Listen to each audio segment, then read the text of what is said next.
Today on BladeHQ.com, we are taking a look at the TOPS Tibo. I'm not sure if I'm pronouncing that right, but T-I-B-O is what it is. Tebow. I'm going to call it a Tebow simply because it seems like a nice name. Seems like a popular name. Anyway, we'll go over the specs on this knife. We're going to compare it to an Azula as well as a Kershaw Skyline. All of these knives are USA made. They've got couple different features that I want to point out to you. So if you are in the market for a small neck knife or a small fixed blade, just to kind of see what is out there. So first of all, the overall length on this knife is 6.5 inches. The blade length is 2 3/4 inches, made from 1095 high carbon steel with a Rockwell hardness of 56 to 58. You can see that jimping there, very aggressive. So when you're choking up, if you're doing detail cuts, that sort of thing, that feels very nice. In general, this one feels great in the hand.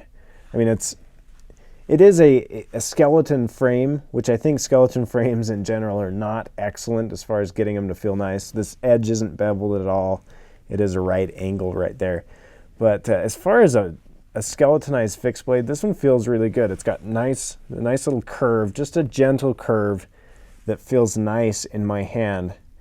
And it doesn't feel like a super small knife, despite the blade length being under 3 inches. So, show you the other side here, just so you get a view of the whole thing.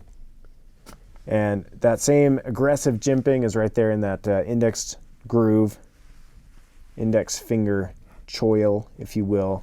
Like I said, skeletonized handle, so you could wrap that with paracord if you wanted. It's got a little bit of jimping on the spine, or right there on the end of the blade. And like I said, feels nice in the hand. It comes with a Kydex sheath, fits nicely in there. Not the most secure fit in the world, but I think it would work nicely for your uses. And you could throw a tech lock on there, however you want to roll. It comes with a ball and chain as well. The weight on it, nice thing about this, 1.9 ounces, so just under 2. Very nice little blade. So let's compare it. I mean, there's not a ton to talk about with when you get down to a minimalistic fixed blade like this. We'll compare it real quick to a tactical clothespin, just so you can kind of see the size comparison. Those are on the same plane right there, so you can kind of see how big it really is. As well, let's check the blade grind on it. I'm going to guess it's probably somewhere around 17. Bigger than 17. It's right around 20 degrees on the blade grind, for those of you who are very interested in small details like that. And the thickness on the blade and the handle, thickness on the blade is 0.13, excuse me, as well on the handle, 0.13. Getting right down on the blade edge, 0.05 inches. And let me show you this knife with a glove on, and then we'll hop into comparing it to the Azula, which I think is a pretty good matchup. Show you that grip right there. And that feels really good. It takes a lot of the hot spots out. It's going to feel better with the glove on. You can see it fills my hand, which is nice. Man, sometimes some of these smaller knives, I just think, man, if I were using this, I really wouldn't have a lot of room to work with in my hand.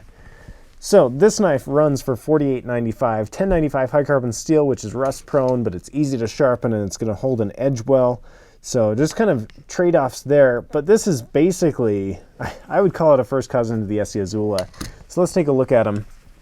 Azula comes with a Kydex sheath as well. One thing I like versus the TOPS Tibo is this Kydex sheath has that indent right there, so it's easier to get my thumb on there and just kind of pop it off using part of my thumb.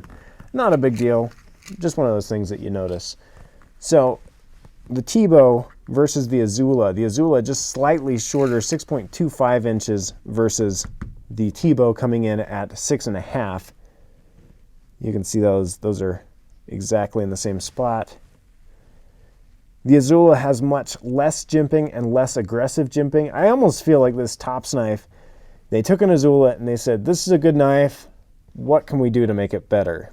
Now, I'm not saying that's what they did, but I mean, it would make sense, you know. It's the Azula is a great knife, very popular. This is an Azula 2, and you can see the ant on there. $10.95 high carbon steel. The price on it right in the same price range, $50. 2.5 inches on the blade, or excuse me, 2.8 versus 2.75.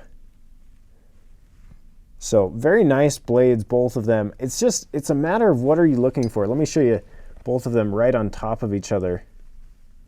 That, man, that angle on the handle is almost exactly the same. There's just a slight curve in both of them. Almost, this knife kind of comes down to what are you looking for in your jimping? I mean, what are you looking for as far as the overall package? I mean, this one I would look at like, I mean, even if you look in where that index finger groove is, almost the exact same design. This TOPS Tibo just seems to, I mean, they're pretty much the same knife with just a few different features. Do you enjoy the Kydex sheath on this one better versus the Azula, or do you enjoy the Azula sheath? It's kind of up to you. I mean, I don't think I've seen such a similar knife line from two different companies. A knife that's just almost the same thing. So let me show you one last point here.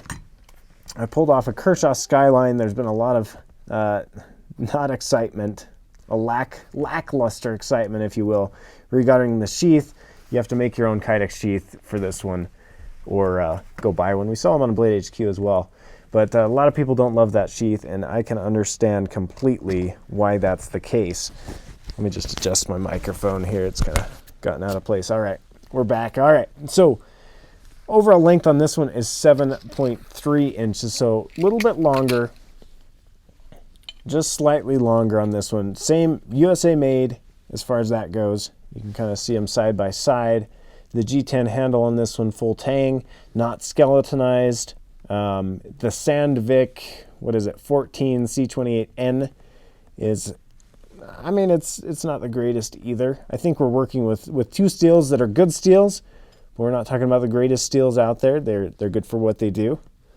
But just kind of an idea, this one runs in the $30 range, so you're going to save about $10 on the Skyline if that's what you decide to go with. This one is discontinued, the Skyline fixed blade.